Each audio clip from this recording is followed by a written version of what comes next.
buried. You are still alive, she said, or do I deserve to be? Is that the question? Hi, my name is Patty Moore. I'm here in North Carolina in the United States. I want to make one thing clear from the beginning. After the October 7th attacks on Israel by Hamas, I said Israel has a right to self-defense, certainly, and it has a right to fight Hamas. But then very shortly thereafter, I started hearing this word. To eradicate Hamas. The problem with that is Israel is not distinguishing between Hamas and the civilians, the people in Gaza. And then I heard stories that the hostages being held by Hamas were going to be basically sacrificed.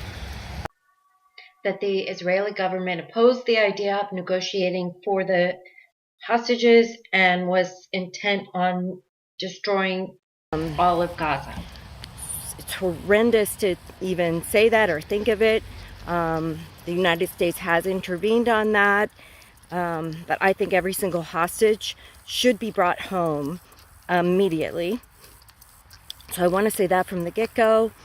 But what's become very clear is that this war that's going on is not a campaign of self-defense.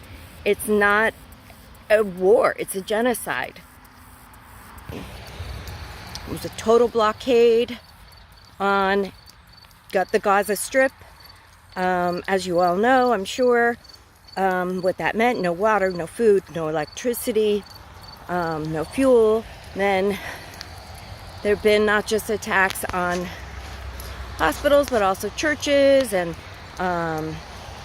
refugee camps and schools, and I think at least 50% of the buildings where people lived have been demolished, have been brought down. As a moderate libertarian who values democratic freedoms and absolutely truth, I get offended when I see so much deceit going on, and that's what I've been seeing, and it's getting scary what's happening. It's a genocidal campaign, and we hear calls both in Israel and the United States to, I can't even say it, to what they're doing to the Palestinians.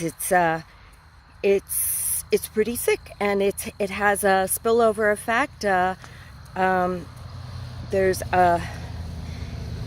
There's an assault on free speech here in the United States.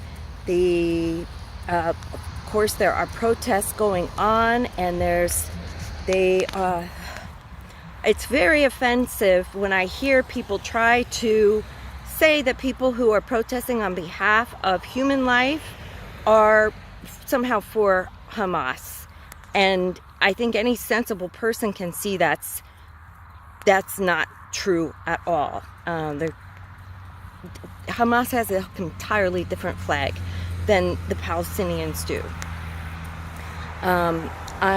As an American, I'm upset that the Biden administration has gone on its own. It's once again, it's vetoed a resolution that was widely supported in the Security Council that would have called to immediately bring home all the hostages.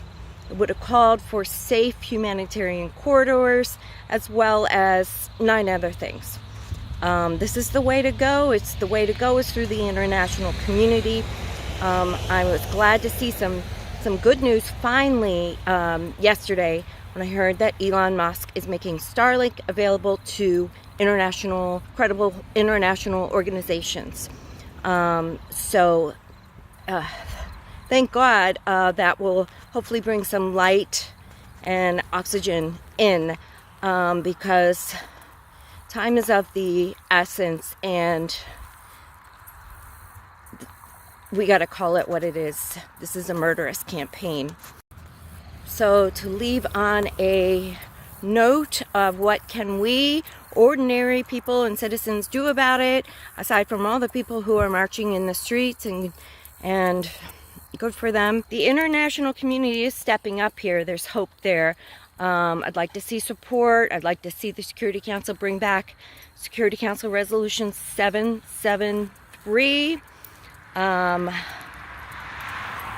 We can speak up and most certainly write to Congress, write to our representatives in the House and Senate, who are probably only hearing, from lobbyists and extremists. So just offering a voice of civility will lend them support.